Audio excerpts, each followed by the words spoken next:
போகிறோம்னு பார்த்தீங்கன்னா, பேர்ட்ஸை வந்து இன்டோரில் வளர்க்கலாமா, அவுட்டோரில் வளர்க்கலாமா அப்படின்றத பற்றி தான் நம்ம டிஸ்கஸ் பண்ண போகிறோம். நெக்ஸ்ட்டு வந்து பார்த்தீங்கன்னா, அதோட அட்வான்டேஜ் என்ன, டிஸ்அட்வான்டேஜ் என்ன, இந்த மாதிரியான விஷயங்களை வந்து நம்ம ஷேர் பண்ணிக்க போகிறோம். இது வந்து பிகினராக இருக்கீங்க, பேர்ட்ஸ் வந்து வளர்த்துட்ருக்கீங்க அப்படின்றவங்களுக்கும் இது ரொம்ப யூஸ்ஃபுல்லாக இருக்கும்.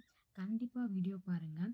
ஃபஸ்ட்டு வந்து பேர்டை வந்து ஸ்ட்ரெஸ் ஆகாத அளவுக்கு நம்ம பார்த்துக்கணும், ஹாப்பியாக வச்சுக்கணும். ஃபஸ்ட் ஸ்டெப் அதுதான். செகண்ட் ஸ்டெப் வந்து பார்த்திங்கன்னா, பேர்ட்ஸுக்கு பிடிச்சமான ஃபுட்ஸை வந்து நம்ம வந்து ப்ரொவைட் பண்ணணும். வெறும் சீட்ஸை மட்டுமே நம்ம கொடுக்கக்கூடாது. என்னென்ன ஃபுட்டுன்ட்டு நெக்ஸ்ட் வீடியோவில் நம்ம பார்ப்போம். சரி, நம்ம இன்னைக்கான டாப்பிக்கை பார்க்கலாம் வாங்க. பேர்ட்ஸை நீங்கள் இன்டோரில் வளர்த்தாலும் சரி, அவுட்டோரில் வளர்த்தாலும் சரி, தினமுமே க்ளீன் பண்ணுங்கள். க்ளீன் பண்ணுறது மஸ்ட் இம்பார்ட்டன்ட். டெய்லி க்ளீன் பண்ணுறது ரொம்ப நல்லது. இல்லைனா 2 நாளைக்கு ஒரு தடவையாச்சும் கண்டிப்பாக கேஜியை க்ளீன் பண்ணியே ஆகணும். கேஜியை சுற்றி இருக்கிற பிளேஸையும் ரொம்ப க்ளீனாக நீட்டாக வச்சு ரொம்ப இம்பார்ட்டன்ட். க்ளீன் பண்ணும்போது மாஸ்க் யூஸ் பண்ணுங்கள். டஸ்ட் அலர்ஜி இன்றைக்கி உங்களுக்கு வரலனாலும் ஃப்யூச்சரில் வர்றதுக்கான வாய்ப்புகள் அதிகமாகவே இருக்குது. ஸோ எல்லாருமே கம்பல்சரி மாஸ்க் யூஸ் பண்ணுங்கள். நெக்ஸ்ட்டு வந்து பார்த்திங்கன்னா, பேர்டை வந்து ஒன் சைட் மட்டும் ஓப்பனில் விட்டுட்டு ஃப்ரண்ட்டில் மற்ற எல்லா இடமும் க்ளோஸ்டாக இருக்கிற மாதிரி பார்த்துக்கோங்க. சைட்லலாம் வந்து க்ளோஸ் பண்ணியே வைங்க. அதிகமாக மழையும் வெயிலும் படாத இடத்துல வைங்க.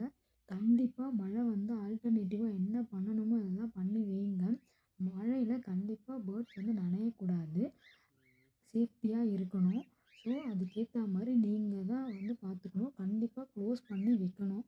நெக்ஸ்ட்டு வந்து பார்த்திங்கன்னா, நீங்கள் ஒரு சிங்கிள் பேர்ட் தான் வளர்க்குறீங்க, இல்லைனா ஒரு பேர் மட்டும்தான் நீங்கள் வளர்க்குறீங்க அப்படின்னா, உங்களுக்கான ஒரு டிப்ஸ் தான் இது. கண்டிப்பாக அந்த பேர்ட்ஸை வந்து என்ன பண்ணலாம் அப்படின்னு பார்த்தீங்கன்னா, பீப்புள் வந்து அதிகமாக பார்க்குற இடத்துலையே வைக்கலாம். இப்படி இருக்கும்போது ரொம்ப ஹாப்பியாக இருக்கும் பேர்டு. ரொம்ப ஸ்ட்ரெஸ் ஆகாது, ரொம்ப அட்டாச்ட் ஆகும். பீப்புள் கிட்ட எல்லாருக்கிட்டையும் வந்து ரொம்ப ஹாப்பியாக விசில் பண்ணிவிட்டு ஜாலியாக இருக்கும். ஸ்ட்ரெஸ் இல்லாமல் இருக்கும் பேர்டு. இப்போ நம்ம டிஸ்அட்வான்டேஜ் என்னன்னு பார்க்க போகிறோம். பேர்ட்ஸை நீங்கள் இன்டோரில் வளர்த்தாலும் சரி, அவுட்டோரில் வளர்த்தாலும் சரி, என்ன மாதிரியான ப்ராப்ளம் வரும் அப்படின்னு பார்க்கலாம்.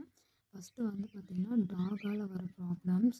டாக் உங்கள் வீட்டில் வளர்க்குறீங்கன்னா கண்டிப்பாக வரும். அடுத்தது வந்து கேட்டாலையும் நிறைய ப்ராப்ளம் வரும். கண்டிப்பாக பேர்டை வந்து கடிக்கிற அளவுக்கு கேர் பண்ணணும். அடுத்தது மங்கி, ஸ்னேக், வல்லூருன்னு சொல்லுவாங்க. இது ஒன் டைம் வீட்டுக்கு வந்துருச்சு அப்படின்னா கண்டிப்பாக அடிக்கடிக்கு வந்து பேர்ட்ஸை வந்து அட்டாக் பண்ணிக்கிட்டே இருக்கும். கேர்ஃபுல்லாக பார்த்துக்கோங்க. எறும்பால் என்ன பிரச்சனை வரும்னு நினைக்காதீங்க, எறும்புகளாலையும் பிரச்சனை வரும். ஸோ எறும்பு வராமல் பார்த்துக்கோங்க. அங்கே எறும்பு வராமல் என்ன பண்ணுறோன்னு பார்த்தீங்கன்னா, இங்கே பாருங்கள், கீழே வந்து இந்த மாதிரி சிமெண்ட்டில் கட்டி அதில் வந்து தண்ணி விடுவோம். அப்போ வந்து எறும்புகள் வந்து மேலே ஏறுறதை வந்து தவிர்க்கும். ஸோ நிறைய இன்செக்ட் பூச்சிகளும் வந்து மேலே ஏறாத அளவுக்கு பார்த்துக்குறோம். இதை மாதிரி நீங்களும் ட்ரை பண்ணலாம், இல்லை வேறு ஏதாவது கூட ட்ரை பண்ணி. இந்த வீடியோ யூஸ்ஃபுல்லாக இருக்கும்னு நினைக்கிறேன். கண்டிப்பாக ஃபாலோ பண்ணுங்கள். பாய், டாடா.